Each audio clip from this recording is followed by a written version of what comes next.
So this is the blink ability, and obviously its purpose is to close the gap, to create a gap, to reposition. It's a gap opener, gap closer, whatever you want it to be, and we'll showcase some kind of that. We'll showcase that kind of gameplay and actual action once we get to the encounter section of this this stream. But you'll see that mages will probably prefer to use this spell in different ways based on how you're speccing the mage. Speaking of a combat mage, if you're in the middle of fighting, talk to me a little bit about the shell.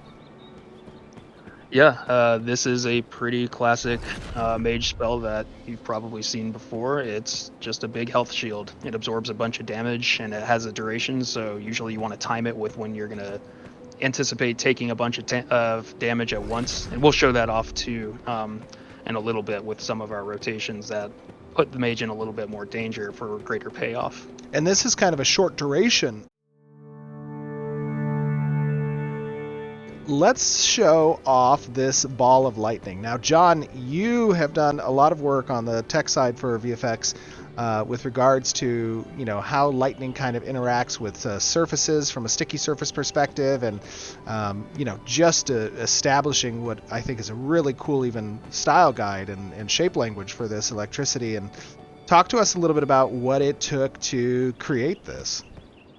I think one of the things that helps set Ashes apart from an effects perspective is that we want our effects to be dynamically generated. We want them to interact with the world. We want them to feel like they are part of the combat.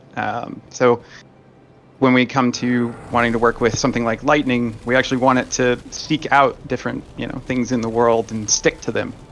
We want it to feel like you are actually in control of that lightning, not just plastered on top. So what we've been working on are kind of behavior systems where you model the behavior of the lightning and how it should work. And then, those systems get put into our effects and you get a very consistent, repetitive, not repetitive in like its motion, but how it behaves, result from it. Yeah, I think it looks great. I love this ability too. And when we get into combat, you guys will see kind of its use case. Now, we also have a little bit on the frost side. Let's talk about this ability. And this one is a blizzard. Explain a little bit about blizzard, Keenan. Blizzard is a very complicated spell. I have thought a lot about blizzard. It rains projectiles down that deal damage, but also does a fairly frequent burst that applies chilled stacks. It also has a little bit of mobility into it, which is something we talked about quite a bit. We felt that it was important to maintain some control over this ability, even though it's very powerful, just to give players that maximal sense of agency as they are destroying the battlefield. Oh yeah. I mean, I love the visuals here as well, John. The decals on the ground with the frost and the impacting ice shards. So we have another ability called Cone of Cold. Talk to me a little bit, Trad, about Cone of Cold. Yep, ice spells have a tendency to be complicated. This is another one.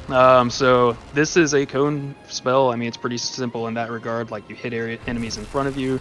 You apply what is one of our elemental status effects called Chilled. It does as you would probably expect. It slows the target, and it can stack for an increasing amount of slow per stack you put on them.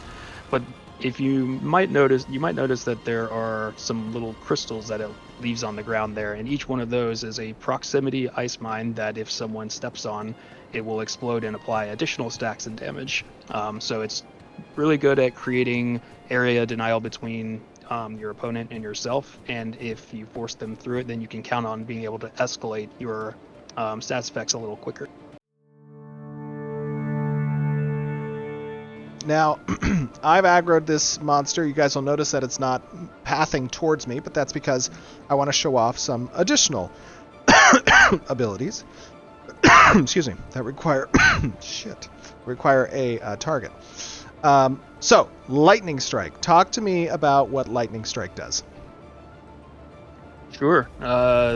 This one's a little more straightforward. It's kind of one of your bread and butter single target abilities. You can charge it for varying degrees of efficacy. So you can either release it really soon to apply stacks quickly of the electrified status effect in the lightning category, or you can charge it up longer and do more damage.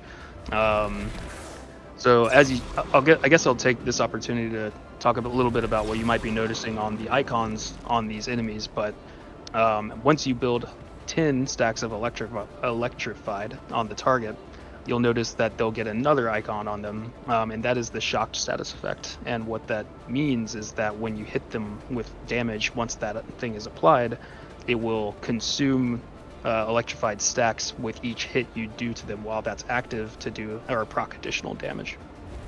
So I'll show that here. You can see that electrified gets applied.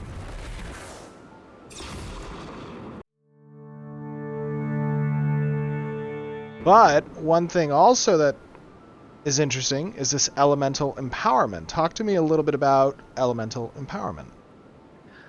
Yep, so you might be wondering, well, how am I going to get all the way to the number of status effects I need if my abilities are on cooldown and, I need 10 of them to get there? Well, the wand combo your weapon combo in general on the mage is very good at doing so, because it will take the elements of the last spell you cast and for about a 5-second period or so apply that element in status effect applications to the enemy as you're attacking them. So you might see that happening here. So let's show off a little bit of that of that interaction after I kill this guy real quick in the next one, and how promotions work on those types of status conditions. So what's a good promotion effect that I can do between electricity and frost right now? Usually I like to stick with frost first. So I'll open with, do we want to show Frostbolt? Okay. Yeah, we can show let's Frostbolt. do that. So this is a single target projectile attack that applies 2 stacks of chill to the enemy. And then after that, hit him with a few wand attacks. Now you'll see that you've gotten a frozen status effect on him. And then he timed that really well right there. But like in that very last frame, you'll see that he hit him with a lightning effect, which triggers the Shatus. It's not even a condition, it's just a reaction. And that just triggers a bunch of damage. So that's a good way to get your burst damage if you're rotating your spells and your elements the correct way. Yeah, that's super cool. Very cool. They really are intended to be rotational drivers and help you get introduced to a kit that might otherwise feel like just a disparate set of spells that don't really belong together. This is just one way that we're really making them feel connected, and it's not the only way. You'll see some other synergies that are a little bit more organic with a few of these other spells that we have yet to get to, but that's kind of the crux of how we're getting those rotational elements down. Now I talk think to your ball me. lightning Oh, yeah, just go ahead. shattered that for you. I know. I timed it so that it would essentially hit the target while the frost application applied. I used another ability called Chain Lightning. Talk to me about Chain Lightning.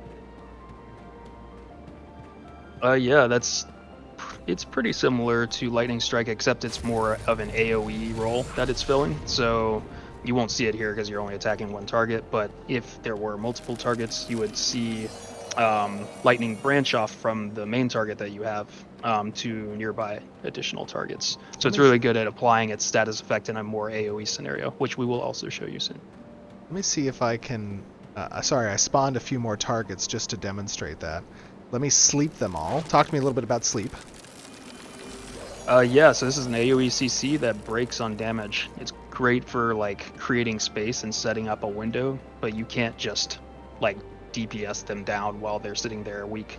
So it's kind of it's a trade-off. It's very good, especially if you're in a more organized group that knows to hold off and kind of control the battlefield without just throwing damage everywhere.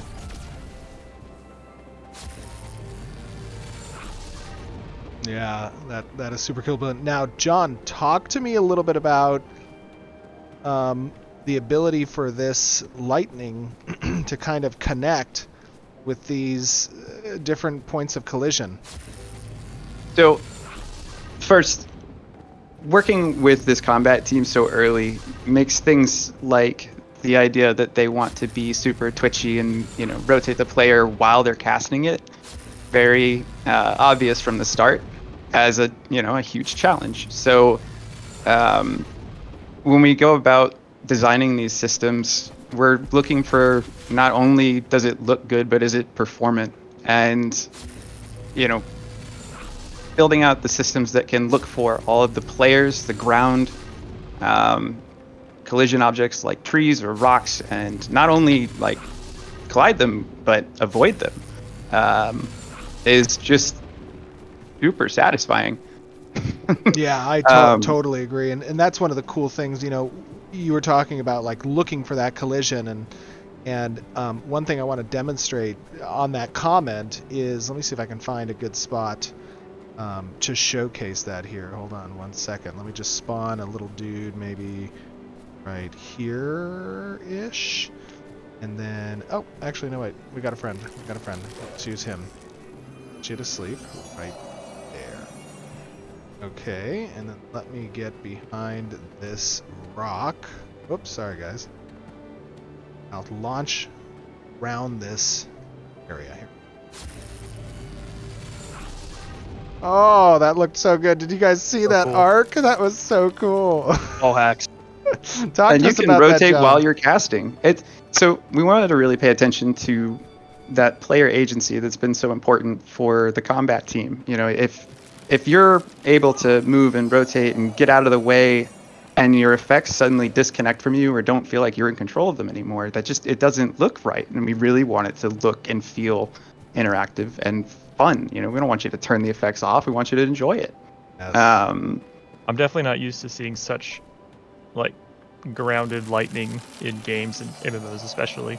No I pun intended. am a mage player, and bad lightning angers me. So it was just not allowed. Like, we had to do better. And it's still very much a work in progress, but we are definitely on the right path, and it's performant. And, you know, I think another aspect of this that's really cool is you're looking at it as lightning right now, but the same system that does lightning does the ice crystals, does the airstrike roots. There's all kinds of different behaviors that these very performant systems can handle. Absolutely. All right, next up we have Arcane Volley. What is Arcane Volley? This is a single target arcane spell. Unlike the other ones we've shown you, this doesn't have any particular element associated with it. And it might look a little underwhelming at first, but you can use this pretty quickly. It's on a 2-charge cooldown, and there is a particular synergy that we all like to use with it. If you haven't figured it out, it's how it synergizes with the shocked status effect. The shocked status basically says with each hit, it triggers additional damage, and Arcane Volley is a perfect candidate for that synergy.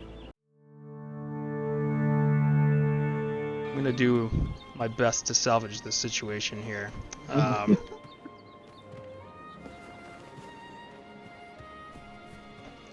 a big pull.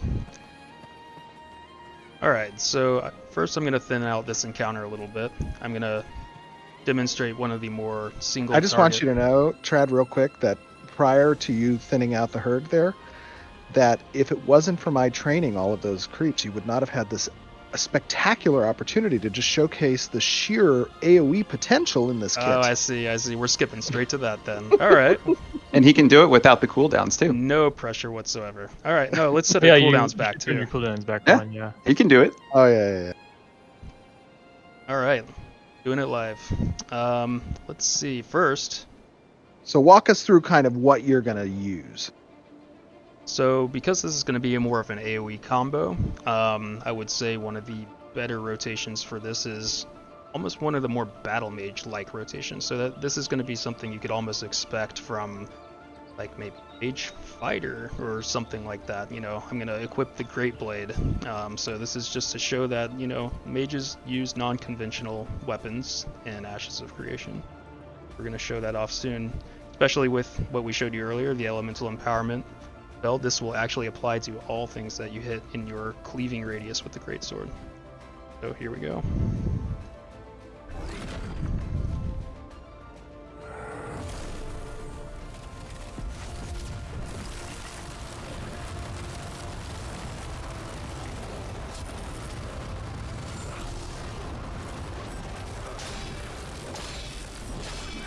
No, Trent.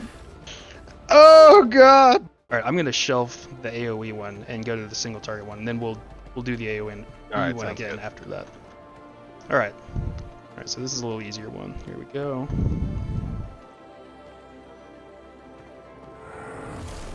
You're gonna need your wand.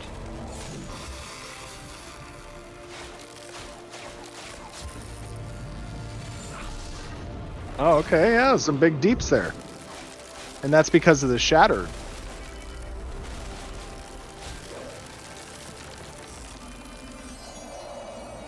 Oh, and you slept the next one. Nice.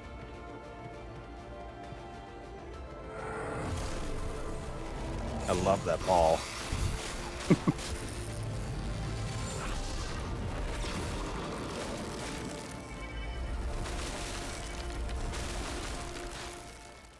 This guy takes a few rotations to bring down. Yeah, I haven't really practiced on this one. Let's see how it goes.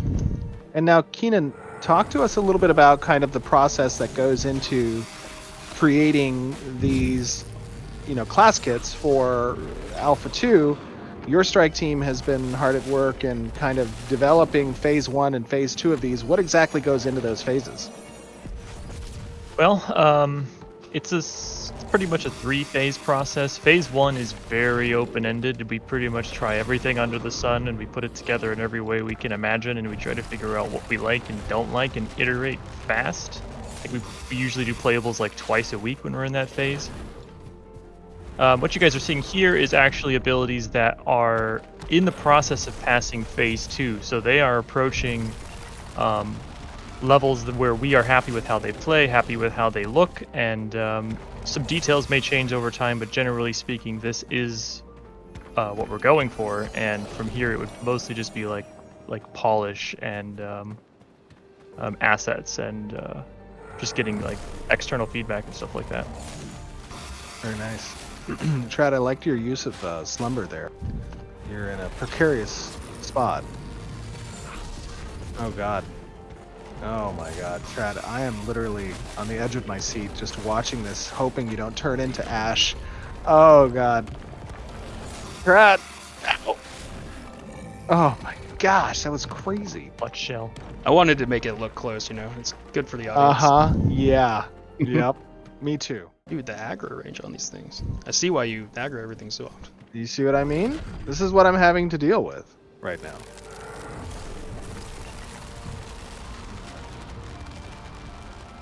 That's well done. You see this, audience? Utilize elements of the terrain to obstruct the pathing from the monster while we have yet to stand up the right pathing to deal with that. Oh, it's so good. This guy's a little boy, though. He's not too bad.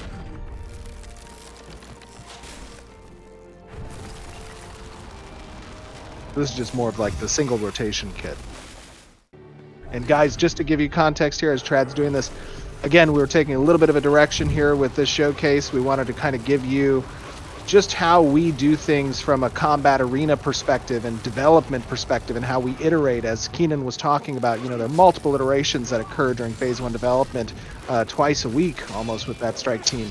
And they use arenas that are a little bit lower weight than the than the Ashes of Creation world, and that's kind of the combat arena that has things like dummies and just a lot of different design-oriented test subjects that are helpful. One of those is just spawning monsters as you need it.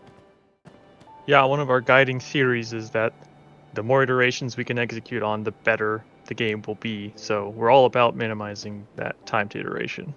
Yeah, That's something that's also really important for us. When you guys are iterating so quickly, we want to make sure that the systems that are using that animation to really drive the effects don't break every 4 days because you guys decided to change it up. We really want to only address changes for, major differences in how the ability functions. So these systems are pretty robust. Yeah.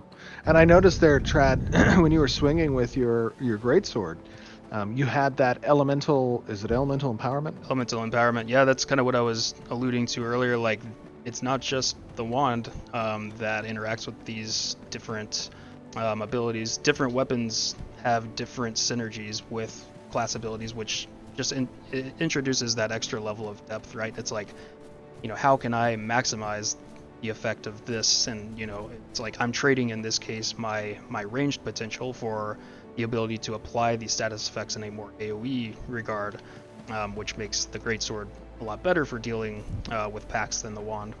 And sometimes you'll even be able to use either one based on the situation, right? We'll allow players to swap their weapons based on what they are coming up against, and it creates a lot of answers to different situations if you have the tools for it. Absolutely. Yeah, just to be clear, the greatsword was dealing so much damage there because they were shocked. Exactly. Yeah. It's good. It's a good AOE weapon, but by itself, it's not that good. It was really the shock that was making it deal so much damage. Guys, as always, this is a continued work in progress. Alpha 2, as you know, is a big test period for us. A lot of the archetypes are going to be online to a significant level with a significant amount of abilities that are going to be available to kind of test. And as part of our monthly showcases where we show you development in progress, this is our opportunity to collect feedback on what you guys have seen. Keenan, do you have some questions that are most relevant for your teams with regards to the iteration and development of this combat that you'd like to posit to the community? Yeah, I would say there's three major things that I'm interested in gathering feedback on, and the first one stems from player agency, which is one of the things that we prioritize the most. And so, in the context of this kit, what that looks like is how people feel about the amount of mobility that it has during spells. People may have noticed that the cleric was walking out of its spells and canceling them, but this mage can actually continue to cast. They just have a slower movement speed. How do people feel about that? How does it look? The second thing I'm interested in is how the transition between spells is coming across. Does it look good? Does it look clunky? How do people feel about that? And then finally, the complexity of the kit. Are people pretty happy with these elemental interactions and how they would think about them during combat, or are they interested in something more complicated or less complicated? Awesome. And guys, as always, remember this is a work in progress. There is still iteration necessary. There's a lot of artwork that's still outstanding and requires second, third, fourth passes and polish. But we are showing you, everything as it is in development because we find that it's a very important interaction with the community to collect this type of feedback and get your guys' thoughts on the direction that we're taking. Because at the end of the day, when we launch Ashes of Creation, we want to make sure that we've had as much touch point with the community as possible so people don't go, what game is this? But with that being said, John, Trad, Keenan, I want to thank all three of you for joining me today and showcasing the hard work that you and the rest of the team have been putting towards developing this mage and the other archetypes. I know I speak for the community when I say thank you. You guys are doing an awesome job. Very excited to see this played by players in Alpha 2. And with that being said, we will see you all back on stream. Let me just make sure this guy's wings are good to go. Trad, I would love for you and I to perhaps swap places here and for you to walk us through some of these more elaborate combinations. One thing that is really cool, guys, I don't know, it was about a year ago or so, we showed off this particular Thunderbolt gliding mount, and we put a little bit more work. Jason's been putting a little bit more work into the glide mechanic. And let's see if I can set myself up. I want to fly you over to a little location, Trad, where you can demonstrate some of these combos. So I think there's a plateau that's kind of near here. Let's see if we can do this. Oh God. And we're doing it. Okay, so this is kind of the gliding distance. that you can develop a little bit with these gliding mounts. So there's some good amount of distance traveled, I think. Oh my god, I pulled a little bit too many troops. Hold on. You're getting more. Yeah. Wait. Let me fly back out. Reset. Let me reset. Alright, wait. We're good. Let's just walk over. Actually, no. I'm gonna fly to a little safer spot. Corner here. There we go. Oh, and he's T-posing. Don't mind him. He's good.